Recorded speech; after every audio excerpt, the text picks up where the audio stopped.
का 88,000 ऋषियों ने ऐसे ही सूजी से पूछा, है प्रभु, इस कलयुग में वेद विद्या रहित मनुष्य को प्रभु किस प्रकार मिलेगी तथा उनका उद्धार कैसे होगा। हे मुनिश्रेष्ठ, कोई भी ऐसा तत्व कहिए जिससे कि थोड़े समय में पुण्य प्राप्त हो तथा मनवांछित फल भी मिले। वह कथा सुनने की हमारी प्रबल इच्छा है। सब शास्त्र ज्ञाता श्री सूत जी ने बोले, हे वैष्णवी, मैं पूज आप सबने प्राणियों के हित की बात को आप लोगों से कहूँगा। जिस व्रत को नारद जी ने श्री लक्ष्मी नारायण भगवान से पूछा था और श्री लक्ष्मी जी ने मुनि श्रेष्ठ नारद जी से कहा था, वह कथा ध्यान से सुनो। एक समय योगी राज नारद जी ने दूसरों के हित की इच्छा से अनेक लोकों में घूमते हुए मृत्युलोक में आ पहुँचे। यहाँ उनके योनियों में जन्मे हुए प्राय सभी मनुष्य को अपने कर्मों द्वारा अनेकों दुखों से पीड़ित देखकर विचार करने वाले कि किस यंत्र के करने से निश्चय ही मानव के दुखों का नाश हो सकेगा। ऐसा मन में सोचकर भगवान नारायण विष्णु लोक में को गए। वहाँ से वर्ण और 4 भुजाओं वाले देवों के ईश नारायण जी को, जिनके हाथों में शंख चक्र गदा और पद्म थे और बरमाला पहने हुए थे, देख कर स्तुति करने लगे। हे भगवान, आप अत्यंत भक्ति से संपन्न हैं। मन और वाणी भी आपको नहीं पा सकती। आपका आदि मध्य अंत नहीं है। निर्गुण स्वरूप सृष्टि के कारण भक्तों के दुखों को नष्ट करने वाले हो। आपको मेरा नमस्कार। नारद जी ने इस प्रकार से स्तुति सुनकर विष्णु भगवान से बोले, हे मुनि श्रेष्ठ, आपके मन में क्या है? आप किस काम के लिए आगमन हुआ है? निसंकोच होकर कहो। तब नारद जी मुनि बोले कि हे मृत्युलोक में सब मनुष्य को अनेक योनियों में पैदा हुए अपने अपने कर्मों द्वारा अनेक प्रकार के दुखों से दुखी हो रहे हैं। नाथ मुझ पर दया रखते हुए सो बताइए कि उन मनुष्य को सब दुख थोड़े से ही यत्न करने से कैसे दूर हो सकते हैं। श्री भगवान जी बोले, हे नारद, मनुष्य की भलाई के लिए तुमने बहुत अच्छी बात पूछी है। जिस काम के लिए करने से मनुष्य मोह से छूट जाता है वह मैं कहता हूँ, सुनो। बहुत पूर्ण देने वाला सर्व तथा मृत्यु लोग दोनों में जो वह उत्तम व्रत है, आज से मैं प्रेम वश होकर तुमसे कहता हूँ। श्री सत्यनारायण भगवान का यह व्रत अच्छी तरह से विधान पूर्वक संपन्न करके मनुष्य तुरंत ही यहाँ सुख भोग कर मरने पर मोक्ष को प्राप्त होता है। श्री भगवान के वचन सुनकर नारद मुनि बोले, किस व्रत का फल क्या है? क्या विधान है? किसने यह व्रत किया और किस दिन यह व्रत करना चाहिए? हे भगवान, मुझसे विश्वास से कहो। भगवान बोले, दुख शोक आदि को दूर करने वाला यह व्रत सब स्थानों पर विषय करने वाला है। भक्ति तथा श्रद्धा के साथ किसी भी दिन मनुष्य को सत्यनारायण भगवान की शाम के समय ब्राह्मणों और बंधुओं के साथ धर्म प्राण होकर पूजा करे। भक्ति भाव से नवेद केले का फल, घी, दूध, गेहूँ, चूर्ण, सवाया लेवे। गेहूँ के भाव में साठी का चूर्ण, शक्कर अथवा गुड़ ले तथा भक्ति भाव से भगवान का अर्पण करें। बंधु बांधवों सहित ब्राह्मणों को भोजन करावें। प्रसाद स्वयं भोजन करे। रात्रि में नित्य गीत आदि का आयोजन श्री सत्यनारायण भगवान का स्मरण करता हुआ समय व्यतीत करे। इस तरह व्रत करने पर मुझको की इच्छा निश्चय पूरी होती। विशेषकर कलिकाल में मृत्यु लोक में यही मोक्ष का सरल उपाय। इति सत्यनारायण व्रत का प्रथम अध्याय संपूर्ण।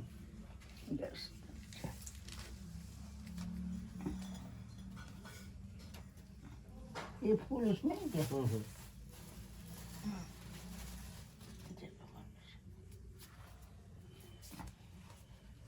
द्वितीय अध्याय प्रारंभ। सूजी, हे ऋषियों, जिसने पहले समय में इस व्रत को किया है उसका इतिहास कहता हूँ, ध्यान से सुनो। काशीपुरी नगरी में एक अत्यंत निर्धन ब्राह्मण रहता। वह भूख और प्यास से बेचैन पृथ्वी पर घूमता था। ब्राह्मणों से प्रेम करने वाले भगवान उनने ब्राह्मण को दुखी देखकर बूढ़े ब्राह्मण का रूप धारण करके उसके पास आकर आदर के साथ पूछा, हे तुम नित्य ही दुखी होकर पृथ्वी पर क्यों घूमते हो? हे शेष राम, ये सब मुझसे कहो, मैं सुनना चाहता हूँ। ब्राह्मण बोला, मैं निर्धन ब्राह्मण भिक्षा के लिए पृथ्वी पर घूमता हूँ। हे भगवान, यदि आप इससे छुटकारे का उपाय जानते हो तो कृपा करके कहो। फिर ब्राह्मण बोला कि हे श्री सत्यनारायण भगवान मन मंदिर फल देने वाले हैं, इसीलिए हे ब्राह्मण तू उनका पूजन कर, जिसके करने से मनुष्य को सब दुखों से मुक्ति होती है। और ब्राह्मण को व्रत का सारा विधान बताकर बड़ा ब्राह्मण का रूप धारण करने वाले श्री सत्यनारायण भगवान अंतर्धान हो गए। जिस व्रत को व्रत ब्राह्मण ने बतलाया था मैं उसको करूँगा, ये निश्चय करने पर उसने व्रत ब्राह्मण को रात में नींद नहीं आई। वह सवेरे उठकर सत्यनारायण भगवान के व्रत का निश्चय कर भिक्षा के लिए चल दिया। उस दिन उसको भिक्षा में बहुत सा धन मिला, जिससे बंधु बांधवों के साथ उसने सत्यनारायण भगवान का व्रत किया है, जिसके करने से वह सब दुखों से छूटकर अनेक प्रकार की संपत्तियों से युक्त हुआ। उस समय वह हर मास व्रत करने लगा। इस तरह सत्यनारायण भगवान के व्रत को जो करेगा वह सब पापों से छूटकर मोक्ष को प्राप्त होगा।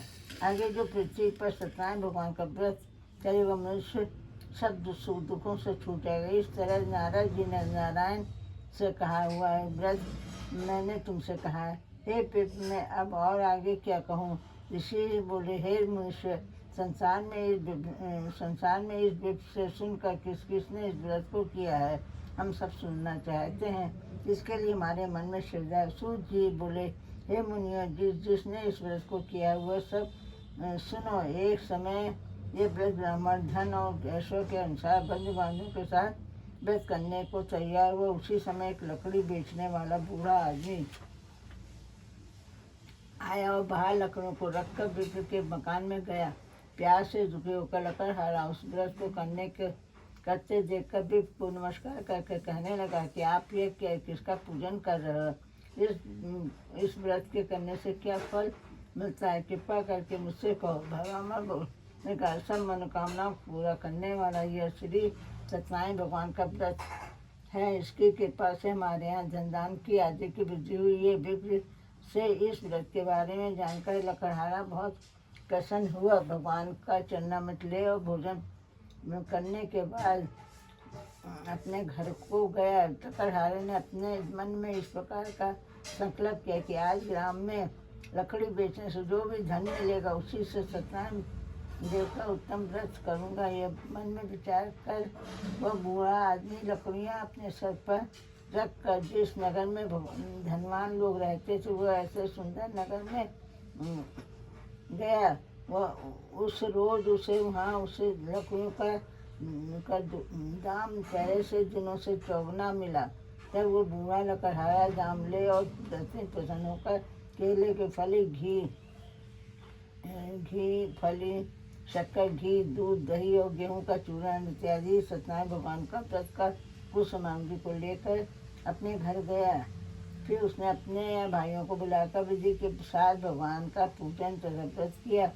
उस व्रत के प्रभाव से बुआ लकड़हारा धन पुत्र आदि से मुक्त युक्त और संसार में समस्त सुख भोग कर वैकुंठ को चला गया। इसी सत्यनारायण भगत का अध्याय समाप्त है। भगवान की जय। घंटी घंटी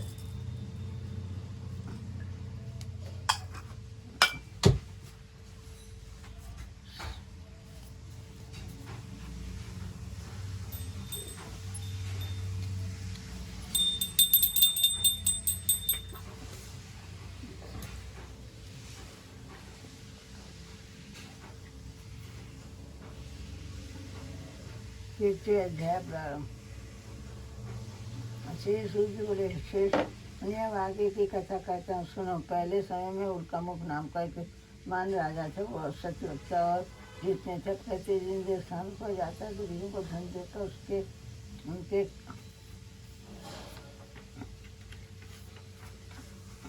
कर दूर करता। उसकी पत्नी कमल के समान मुख वाली और सच्ची शादी बदी शीला नदी के तट पर दोनों को सत्यनारायण भगवान के व्रत कर किया। उस समय वहाँ पर एक साधु वैश आया। उसके पैर पर पार के लिए बहुत सा धन रख था। वह धन नाव किनारे पर ठहरा कर राजा के पास आया और राजा को व्रत करते हुए देखकर निर्णय के साथ पूछने लगा, हे राजन, भक्ति तू व्रती है, आप क्या कर रहे हैं? मेरी सुनने की इच्छा है तो आप मुझे बताइए। राजा बोला कि साधु, आपने बंधुओं के साथ कुछ राज्य की प्राप्ति के लिए महाशक्तिमान सत्यनारायण भगवान का व्रत पूजन किया जा रहा है। राजा के वचन सुनकर साधु राजा से बोला, हे राजन, मुझे इसका संविधान में कहो, मैं भी आपके व्रत को करूँगा। मेरी भी कोई संतान नहीं है, इससे निश्चय होगी। राजा उसने सब विधान सुनकर विपाशनित होकर आनंद के साथ चल गया और साधु ने अपनी पत्नी से संतान देने वाले व्रत का समाचार सुनाया। कहा कि अब जब मेरे संतान होगी तो मैं इस व्रत को करूँगा। साधु ने ऐसे वचन अपनी पत्नी लीलावती से कहा। एक दिन उसकी पत्नी लीलावती के साथ आनंदित हो संसारी धर्म से निवृत्त होकर सत्यनारायण भगवान की कृपा से गर्भवती हो गई। 10वें मास में उसके एक सुंदर कन्या का जन्म हुआ। दिन इस तरह बढ़ने लगी जैसे शुक्ल पकड़ का चंद्रमा पड़ता। कन्या का नाम कलावती रखा गया। तब लीलावती ने मीठे शब्दों में अपने पति से कहा कि आपने संकल्प किया है कि भगवान का व्रत होगा, सब आप उससे करिए। साधु बोला, मैं बोला कि हे प्रिय कन्या की विधवा पर व्रत करूँगा। बृहस्पति अपनी पत्नी का आश्वासन दे हुआ नगर को गया।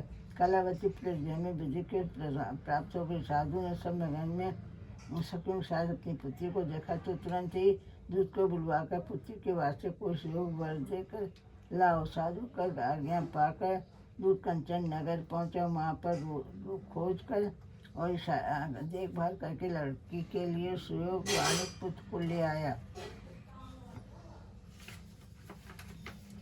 सुयोग लड़कियों को देखकर साधु ने अपने बंधु बांधवों सहित प्रसन्नचित्त होकर पुत्री का विवाह उसके साथ कर दिया। परंतु दुर्भाग्य से विवाह के समय भी इस व्रत को करना भूल गया। तब भगवान क्रोधित हो गए और श्राप दिया कि तुम्हें दारुण दुख प्राप्त होगा। अपने कार्य में कुशल साधु दुनिया जमाता सहित नाव को लेकर व्यापार करने के लिए समुद्र के समीप स्थित सारपुर नगर में गया। वहाँ दोनों ससुर जमाई चंद्रकेतु राजा के नगर में व्यापार करने लगे। एक दिन भगवान सत्यनारायण की माया से प्रेरित कोई चोर राजा का धन चुराकर भागा जा रहा था, किंतु राजा के दूत को आता देखकर चोर ने घबराकर भागते हुए राजा के धन को वहीं पर हमें चुपचाप छुपा दिया।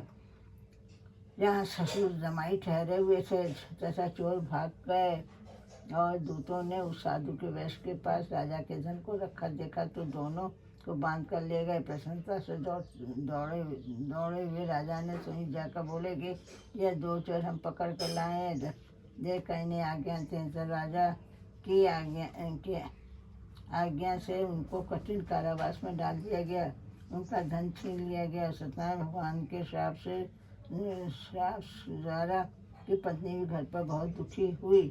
घर पर जो धन रखा था वो सब चोर चुरा गए। शारीरिक मानसिक प्रिय तथा भूख प्यास से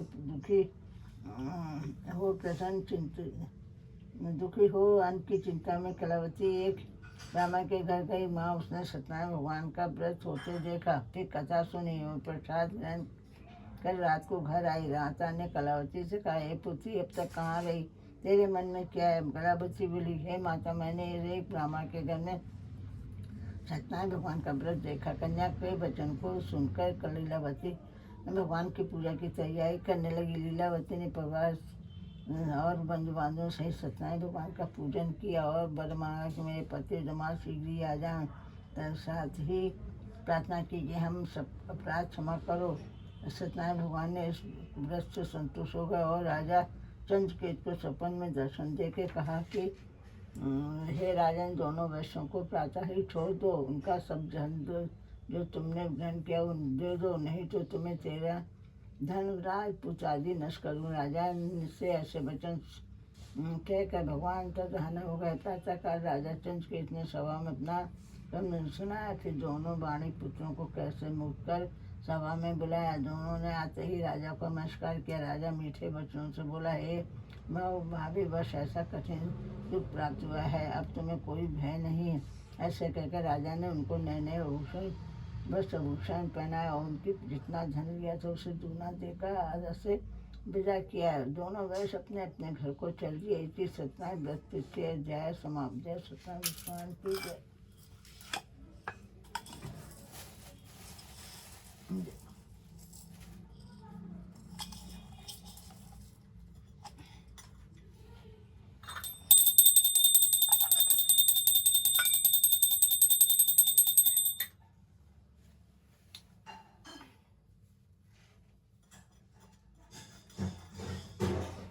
चौथा अध्याय श्री सुजू रही मंगलचार करके यात्रा आरंभ की और अपने उनके थोड़े दूर निकलने के बाद दंडी बेजारी श्री सत्यनारायण भगवान ने उनसे पूछा कि हे साधु, तेरी नाव में क्या एक अभिमानी वाणी? हंसता हुआ बोला, हे दंडी, आप क्यों पूछते हो? या क्या धन लेने की इच्छा है? मेरी नाव में तो बेल पत्ते भरे हुए हैं। वैश्य का कठोर वचन सुनकर भगवान ने कहा, तुम्हारा वचन सत्य हो। दंडी ऐसा कहकर वहाँ से दूर चले गए। कुछ दूर जाकर समुद्र के किनारे बैठ गए। दंडी के जाने पर वैश्य ने नृत्य क्रिया करने के बाद नाव को ऊंची ऊंची देखकर आरंभ किया। नाव में बेल पत्ते आदि देखकर मूर्छित हो जमीन पर गिर पड़ा। फिर मूर्छा खुलने पर अत्यंत शोक प्रकट करने लगा। तब उसका दामाद बोला कि आप शोक ना करें, दंडी का श्राप है, अंत उसकी शरण में ही चलना चाहिए, तभी हमारी मनोकामना पूरी होगी। दामाद के वचन को सुनकर वो दंडी उनके पास पहुंचा और अत्यंत भक्तिभाव से नमस्कार करके बोला, मैंने जो आपसे असत्य वचन कहे उनको क्षमा करो। ऐसा कहकर महान शोकातुर हो रोने लगा।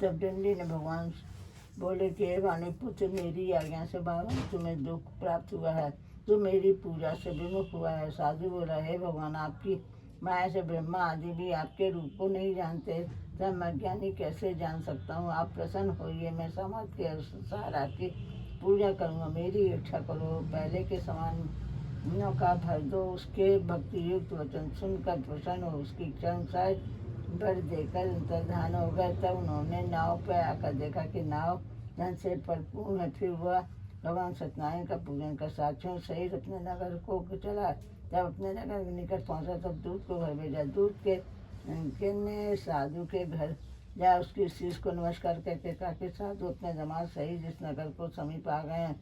लीलावती कलावती भगवान का पूजन कर रही थी। ऐसा सुनकर साधु की स्त्री ने बड़े हर्ष के साथ सदैव का पूजन का पुत्री से कहा कि मैं अपने पति के दर्शन को जाती हूँ, तू कार्य पूर्ण करके शीघ्र ही आ जाना। परंतु कलावती व्रत का प्रसाद छोड़कर पति के पास चली आई। प्रसाद की अवज्ञा के कारण सदैव ने रुष्ट हो उसके पति को नाव सहित पानी में डुबो दिया।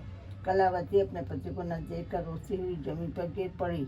इस तरह नौका को डूबा हुआ तथा कन्या को रोता हुआ देखकर साधु ने दुखी होकर कहा, हे प्रभु, मुझसे जो मेरे परिवार से जो भी भूल हुई उसे क्षमा करो।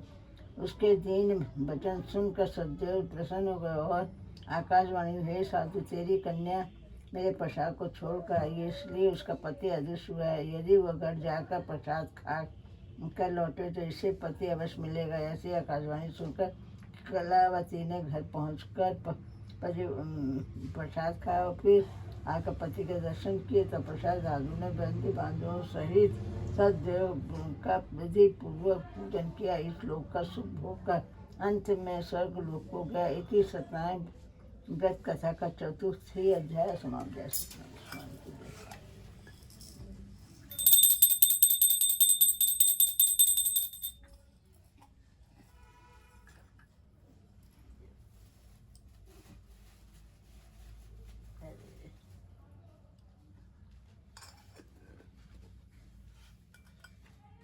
5वां अध्याय। श्री सूर्य बोले, हे ऋषि, मैं और भी कथा करता हूँ, सुनो। प्रजा पालन में लीन संझर नाम का एक राजा था। उसने भी भगवान का प्रसाद त्याग कर बहुत दुख पाया था। एक समय वन में जाकर वन में पशुओं को मार कर बढ़ के पेड़ के नीचे आया। वहाँ उसने ग्वालों को भक्ति भाव से बांधों सहित सत्यनारायण भगवान का पूजन करते देखा। राजा देख कभी अभिमानवश वहाँ नहीं गया और न नमस्कार ही किया। जब ग्वालों ने भगवान का प्रसाद उसके सामने रखा तो प्रसाद त्याग अपनी नगरी को चला गया। वहाँ उसने अपना सब कुछ नष्ट पाया। वो जान गया कि यह सब भगवान ने ही किया है। वह विश्वास कर वालों ने सही किया और विधि पूर्वक पूजन का प्रसाद खाया तो सत्यनारायण देव की कृपा से सब कुछ पहले जैसा ही हो गया। दीर्घ काल तक सुख भोग कर मरने पर स्वर्गलोक को गया। जो मनुष्य इस परम दुर्लभ व्रत को करेगा, भगवान की कृपा से उसे धन दान की अयोग्य निर्धन धनी बंधन से मुक्त होकर अपने हो जाता है। सत्यनारायण का संतान प्राप्ति होती है तथा सब मनोरथ पूर्ण होकर अंत में वैकुंठ धाम को जाता है। जिन्होंने पहले इस व्रत को किया, अब उनके दूसरे जन्म की कथा कहता हूँ। ब्राह्मण ने सुदामा का जन्म लेकर मोक्ष पाया। उनका मुख नाम का राजा दशरथ होकर वैकुंठ को प्राप्त हुआ। साधु नाम के वैष्णव मोरध्वज बनकर अपने पुत्र को आर्य से चीर कर मोक्ष को प्राप्त कर क्या महाराज तुरंत मनुवे भगवान ने भक्ति युक्त कर्म मोक्ष को प्राप्त किया। इसी सत्यनारायण व्रत कथा पंचम अध्याय समाप्त है। इसमें बहुत छोटी कथा है। राजा